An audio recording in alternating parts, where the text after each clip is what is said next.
Muy buenas, profesores, mis queridos profesores. Mi nombre es Joel Montaño y en esta ocasión decidí hacer el resumen vía video. Me lo encontré de una manera muy práctica.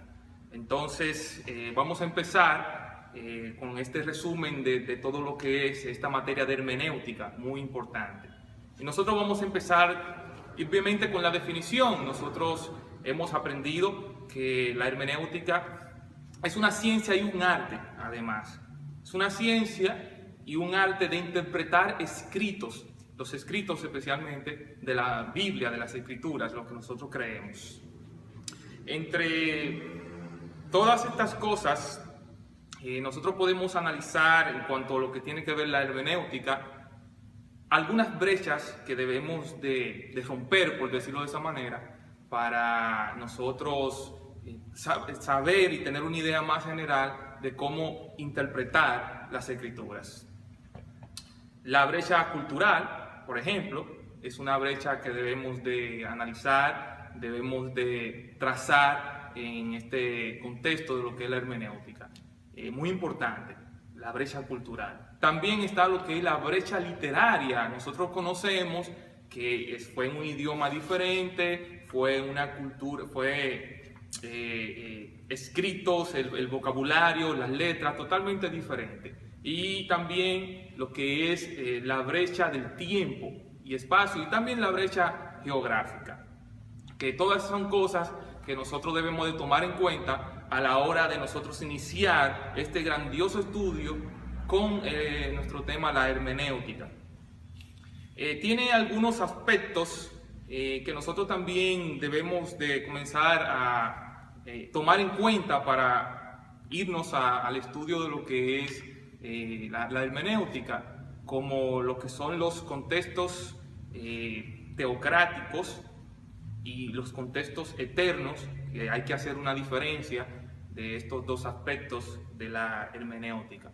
Muy importante, empezando, podemos ver desde Adán el contexto teocrático y terminando yendo por lo que es Deuteronomio, la ley y hasta el Nuevo Testamento, todo eso. Y es muy importante tomar eso en cuenta para nosotros iniciar lo que es el estudio hermenéutico de las Escrituras.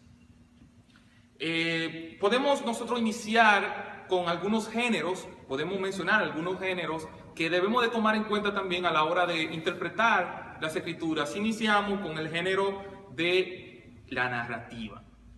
Es muy importante este género, son historias del Antiguo Testamento, pueden ser también del Nuevo Testamento, historias que nos narran algunas verdades espirituales, historias reales. Y para esto de lo que es la narrativa, tiene algunos principios que algunas características que nosotros debemos de tomar en cuenta. Primero es el autor, ¿verdad? El autor, quién escribió esta narración.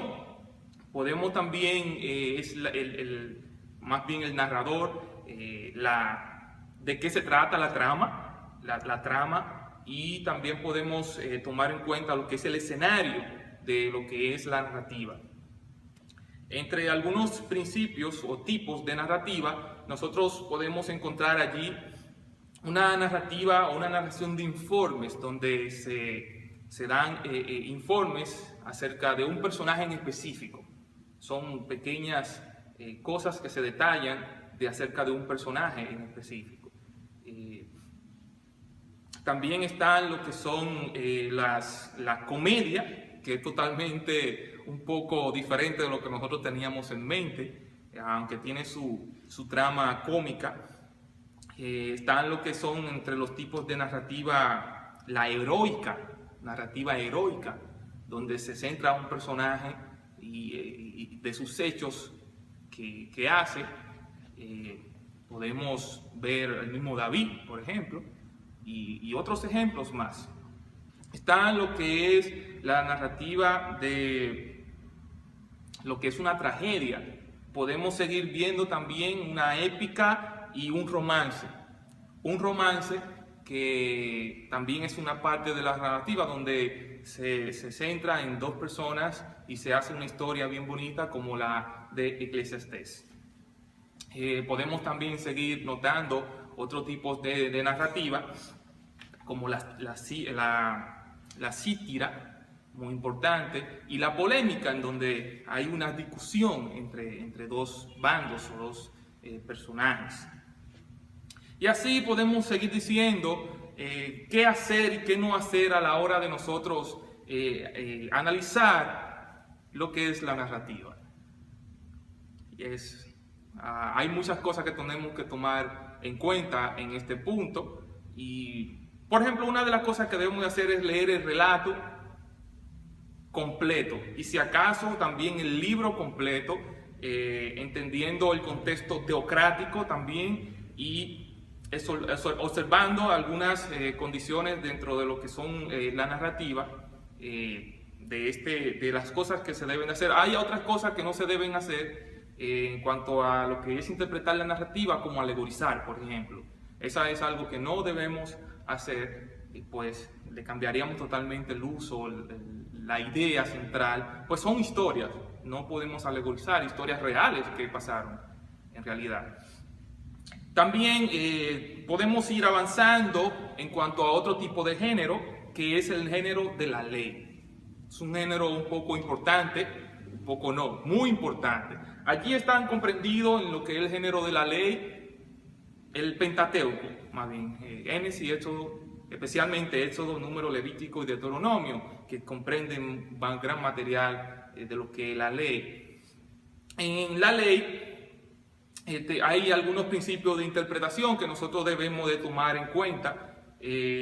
Por ejemplo, ahí que tenemos que interpretar la ley en su contexto teocrático y en su contexto cultural. La ley no se aleja de eso. Debemos de interpretar la ley en esos contextos. Hay una noción que es muy importante también tomar en cuenta. Para mí ha sido de mucha ayuda esta noción. Tanto porque ciertamente no sabía que tenía una problemática más bien, la noción de la triada, donde esta noción dice que la ley se divide en tres partes.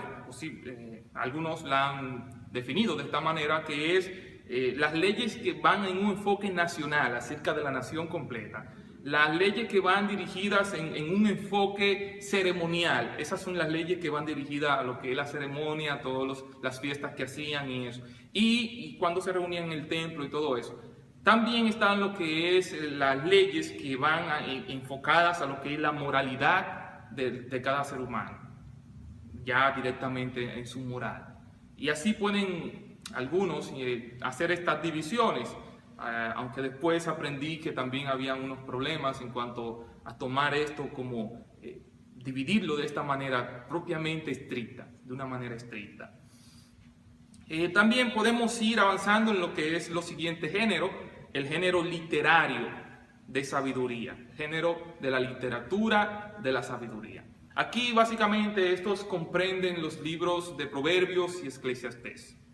Los proverbios podemos sacar algunos principios para poder interpretarlos, y uno de los primeros principios es que los proverbios son observaciones de la manera en la que una persona vive normalmente, y no promesas incondicionales o principios, más bien, que porque tú lo lleves así o porque tú practiques eso, se van a cumplir incondicionalmente. No, más bien los proverbios, como ya he dicho, son observaciones de la manera en la que se vive, en la que la persona vive normalmente a diario.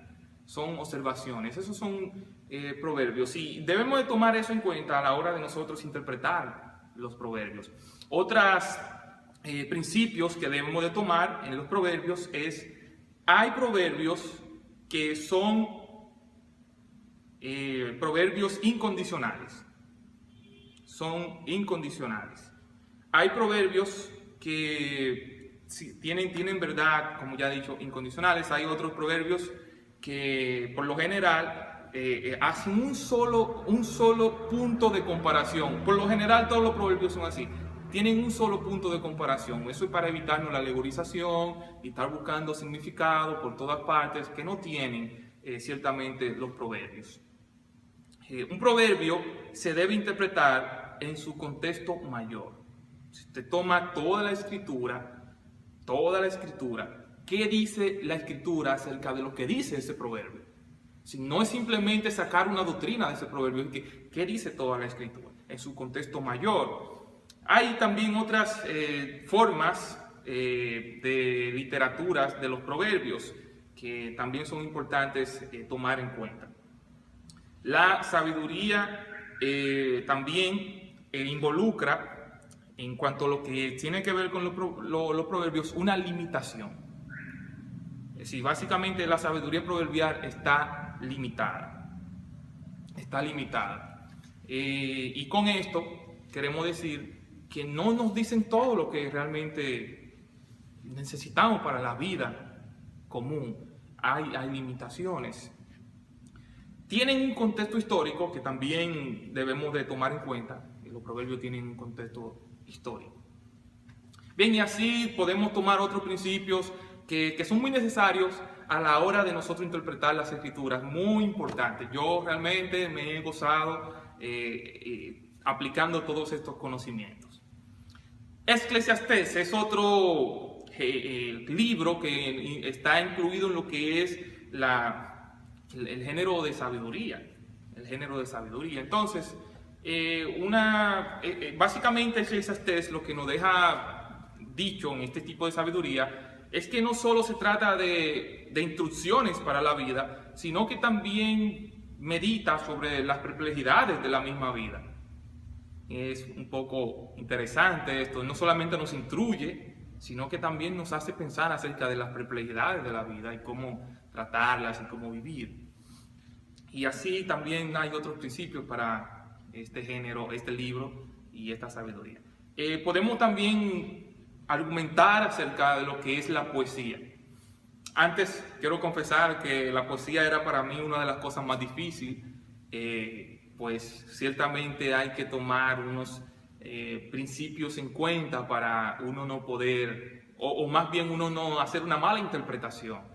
Están en cuanto a lo que es la poesía, hay algunas cosas que nosotros debemos de tomar en cuenta, empezando por los salmos, por ejemplo, que debemos de entender que los salmos son variados. Hay diferentes tipos de salmos. Hay salmos que son himnos, hay salmos que son lamentos, hay salmos que son cantos, ¿verdad? De Sión, hay salmos que son dirigidos a lo que es al rey, ¿verdad? Hay salmos que, ¿qué más puedo decir? Son dirigidos a Israel, al reino, a las travesías cuando ellos van hacia Jerusalén. Hay diferentes tipos de salmos y hay que diferenciarlos uno de otro para así nosotros hacer una mejor interpretación. En cuanto a lo que es la poesía, eso debemos de tomarlo en cuenta. También, en cuanto a lo que tiene que ver el género de poesía, también tienen lo que son algunos lenguajes figurados. Muchos de ellos tienen lenguaje figurado. Bueno, ahí podemos argumentar más de este género poético y que a la vez nos es de mucha ayuda para nosotros poder interpretar correctamente las escrituras.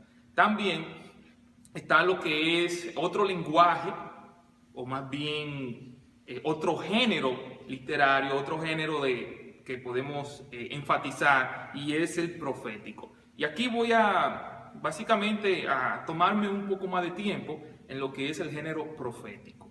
Es uno de los que más me ha gustado de todo lo que he estudiado, ciertamente, en esta clase. Es muy amplio, me he hasta divertido incluso en cuanto a este tipo de género. El género profético. Nosotros, para interpretar lo que es la profecía, debemos de tomar algunos principios en cuenta en cuanto a la interpretación de este género. Uno de los principios que podemos argumentar es que debemos de recordar cuál es el papel del profeta. Usualmente nosotros pensamos que un profeta está ahí para anunciar cosas que van a pasar en el futuro, y no necesariamente. Básicamente el papel del profeta es anunciar la palabra de Dios.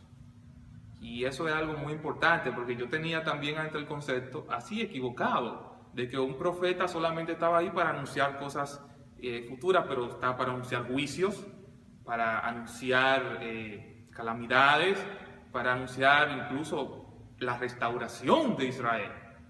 No solamente es o cosas futuras como propiamente nosotros teníamos pensado. Otro principio que también para interpretar las profecías debemos de tener en cuenta es que debemos recordar el contexto teocrático, muy importante. Muy importante, no se nos debe de olvidar ese principio. También está el contexto histórico, también el trasfondo histórico, y debemos de interpretar la profecía literalmente. Sí, no porque el hecho de que sean profecías debemos de nosotros alegorizar o incluir datos ahí que no van, y entonces nos hace desviar de la correcta interpretación, como muchas veces yo he caído lamentablemente en esos errores, porque por no tener estos buenos principios que nos han enseñado. También debemos determinar que las palabras de la construcción gramaticales pueden tener símbolos, pueden tener también figuras literarias, como vamos a ver un poco más adelante. También debemos de ser sensibles al género, ya que hay diferentes tipos de género en la misma profecía. Puede haber poesía, puede haber historia, puede haber narración, o sea, hay diferentes, y debemos de analizar en la profecía esos puntos. Debemos determinar también si una profecía es condicional o es incondicional. Hay otros principios, pero quiero enfocarme en lo más importante, y este es muy importante. Usualmente Dios le da una profecía con condiciones, como a Abraham, por ejemplo. Él le dijo, mira, y de ti voy a hacer una nación grande y te multiplicaré. Entonces fue sin condición, más bien, era lo que es, sin condición. Pero hay otras que son condicionales, como Dios le dice a Israel, por ejemplo, mira, si tú haces esto, tú vas a vivir bien en la tierra, tú vas a prosperar, pero si no lo haces, entonces te voy a enviar a las otras naciones como esclavo. Y justamente, esas son de los tipos de profecía. Y debemos de entender cuáles son condicionales y cuáles son incondicionales. Ese es un punto que nosotros tenemos que tener bien claro. Tenga también presente el enfoque de la profecía. Debemos de enfocar, tener pendiente cuál es el enfoque, de qué se está hablando, hacia dónde se está dirigiendo, a quién le está hablando. Es decir, muy importante eso. También debemos de recordar la ley de perspectiva, muy importante eso. Entonces, dentro de lo que siguen siendo las profecías, o más bien este género de la profecía, hay otros principios que quiero también argumentar. Está lo que es también reconocer lo que es la noción próximo distante. Esta noción dice que una profecía básicamente puede cumplirse ahora, tanto como años después. Es muy importante porque usualmente vemos de este tipo de profecía en las Escrituras, y por no tener esa noción de este principio de noción próximo distante, cometemos muchos errores mal interpretando las profecías. Entonces, ese es un punto importantísimo para interpretar las profecías. También debemos de tomar en cuenta que hay un lenguaje figurado. En la profecía hay un lenguaje figurado muy amplio. Todavía estudiamos y vamos a seguir encontrando muchos lenguajes figurados dentro de la profecía. Voy a mencionar algunos de los más importantes. Por ejemplo, el símil, que es una comparación, ¿verdad? Una comparación directa que se hace usando el como, usando la palabra como más bien. También está lo que es la metáfora, que es otro tipo de comparación ya no tan directa. Y podemos ver también la hipercatástasis, una palabra incluso un poco extraña, pero interesante en su aplicación. Esta hace un nombramiento directo, aunque también es una comparación. Y está lo que es la metonímia también. Esta sí es ya ahí cambia un poco, porque aquí pone aquí es una figura en la que se toma una parte por el todo. Y también podemos seguir viendo otros tipos más bien de figuras, tales como la hipérbole,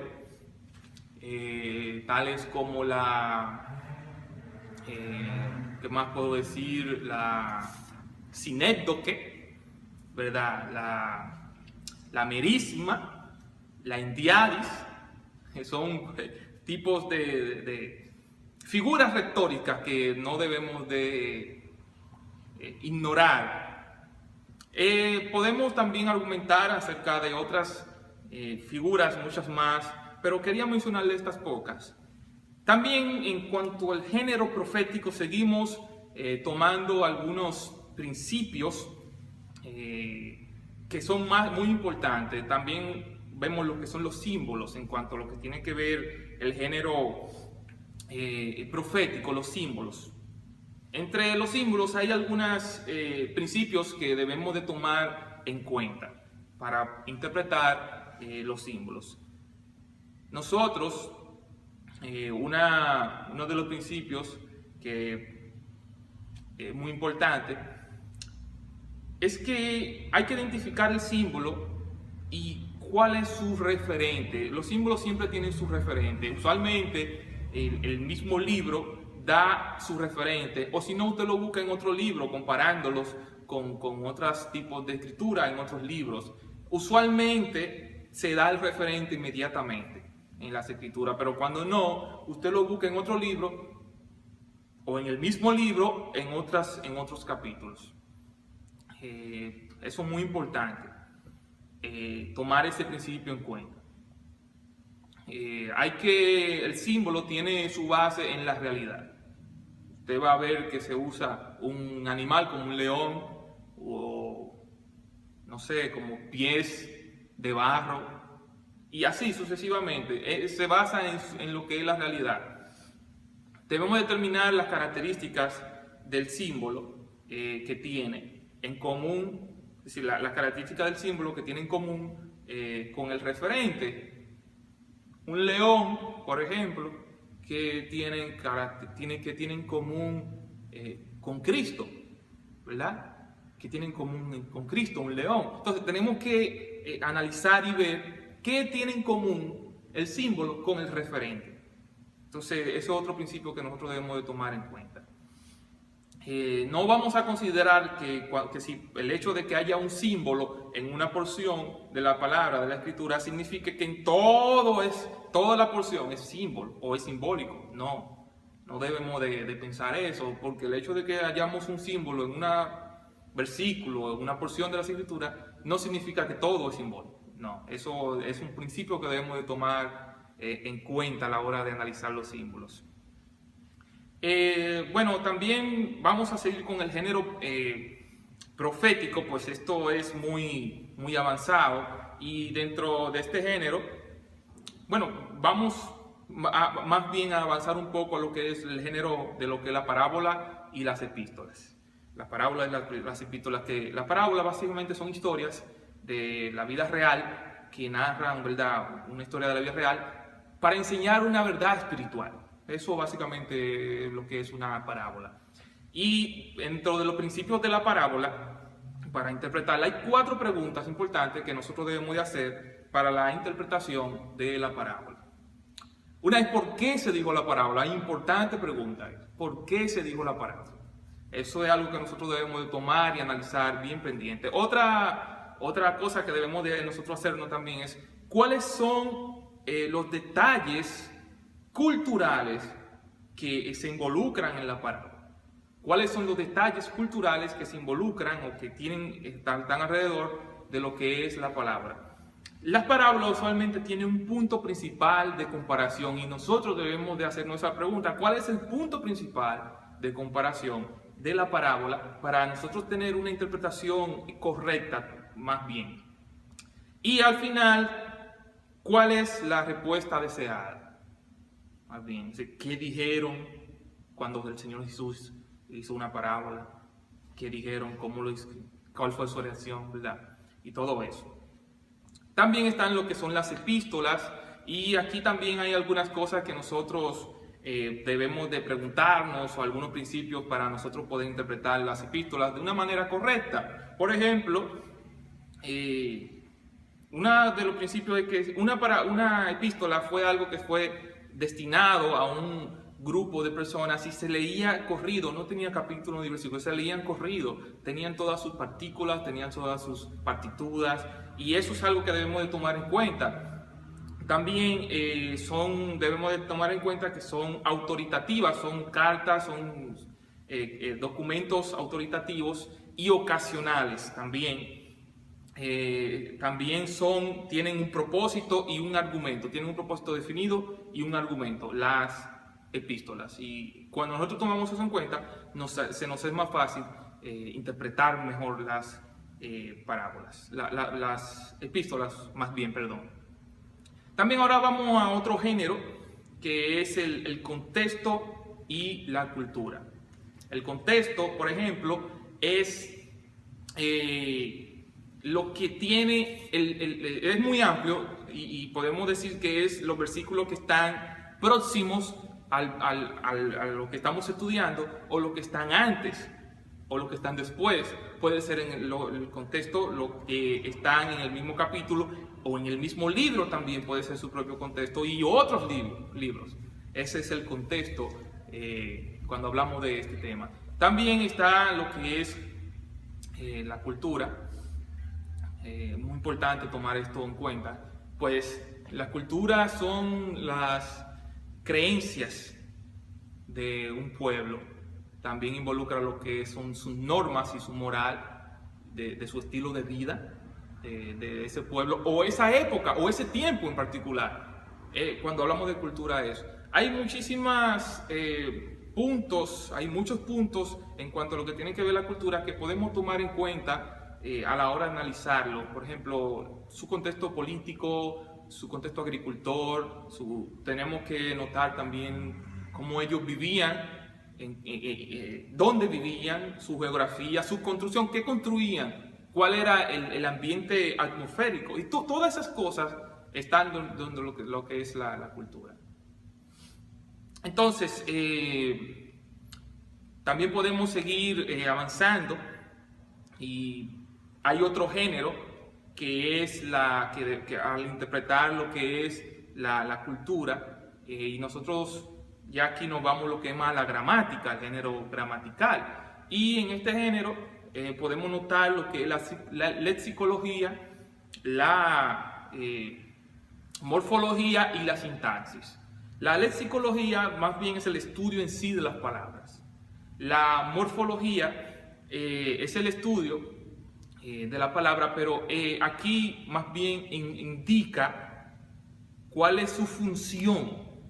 Es decir, de las palabras. Si tú le agregas una S, ya ahí no es singular, sino plural. Si tú le agregas otras palabras, lo convierte en pasado o en el futuro, ¿verdad? Entonces la morfología se encarga de indicar la función de la palabra en una oración gramatical. La sintaxis más bien se encarga de tomar todas las palabras y unirlas y formarlas para hacer una oración gramatical coherente. De eso se encarga la sintaxis. Y entre todas estas cosas que debemos de tomar en cuenta, se toman las palabras, se estudian la palabra, hay algunas cosas de cómo tomar, algunos principios de cómo tomar la palabra que se va a estudiar y todo eso. Está también lo que es la aplicación. La aplicación, que muy bien, como nos han enseñado, no tiene que ver tanto con lo que es el estudio per se de la hermenéutica, pero es muy importante tomar estos principios en cuenta a la hora de nosotros aplicar, ya sea a la iglesia, a nuestras propias vidas, estas cosas que son tan enormes, que son tan amplias en lo que es el estudio de la hermenéutica. Y para la aplicación, nosotros básicamente tomamos que lo que queremos aquí es cómo se aplica, cómo nosotros tomamos esa enseñanza y le sacamos el significado allí, ¿verdad? Contenido. También entre las aplicaciones está también lo que es el principio que nosotros debemos de tomar en cuenta, y es lo más importante, que es el Espíritu Santo, que básicamente es el que nos ayuda a aplicar todos estos conocimientos, tanto en nuestras vidas personales como a la iglesia.